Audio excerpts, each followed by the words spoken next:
ಸ್ನೇಹಿತರೆ, ನಿಮ್ಮ ಭಾವನೆಗಳಿಗೆ ಸ್ಪಂದಿಸುವ ನಿಮ್ಮ ಗೆಳೆಯ ಶ್ರೀಕಾಂತ್ ಮಾಡುವ ನಮನಗಳು.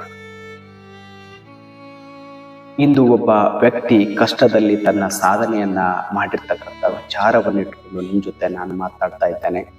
ಜೀವನದಲ್ಲಿ ಕಷ್ಟಗಳಿಲ್ಲದ ವ್ಯಕ್ತಿ ಯಾರೂ ಇಲ್ಲ.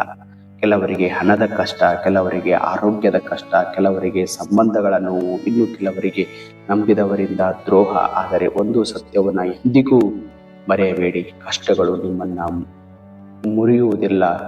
ಮುರಿಯಲು ಬರುವುದಿಲ್ಲ. ಕಷ್ಟಗಳು ನಿಮ್ಮನ್ನು ಸೋಲಿಸಲು ಬರುವುದಿಲ್ಲ, ನಿಮ್ಮನ್ನು ಗಟ್ಟಿಗೊಳಿಸಲು ಬರುತ್ತವೆ. ಕಷ್ಟಗಳು ನಿಮ್ಮನ್ನು ಸೋಲಿಸಲು ಬರುವುದಿಲ್ಲ, ನಿಮ್ಮನ್ನು ಗಟ್ಟಿಗೊಳಿಸಲು ಬರುತ್ತವೆ. ಇಂದು ನಾನು ಹೇಳುತ್ತಿರುವ ಒಂದು ಕತೆ ಒಬ್ಬ ಸಾಮಾನ್ಯ ವ್ಯಕ್ತಿಯದ್ದು.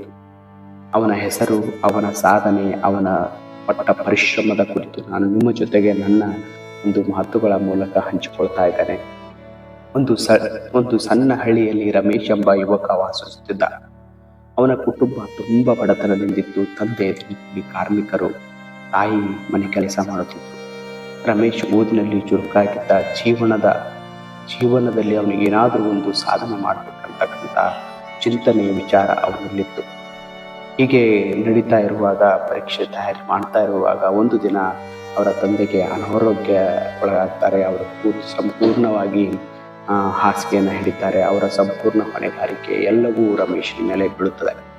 ಅವನು ಏನು ಮಾಡ್ತಾನ, ಬೆಳಗ್ಗಿನ ಹೊತ್ತಿನಲ್ಲಿ ಕೆಲಸಗಳಿಗೆ ಹೋಗುವುದು, ಕೆಲಸ ಕಾರ್ಯಗಳನ್ನು ಮಾಡೋದು, ರಾತ್ರಿ ಹೊತ್ತಿನಲ್ಲಿ ಆ ಕಷ್ಟಗಳ ನಡುವೆ ಓದುವುದನ್ನ ಅಭ್ಯಾಸ ಮಾಡುವುದನ್ನ ರೂಢಿಸಿಕೊಳ್ಳುತ್ತಾನೆ.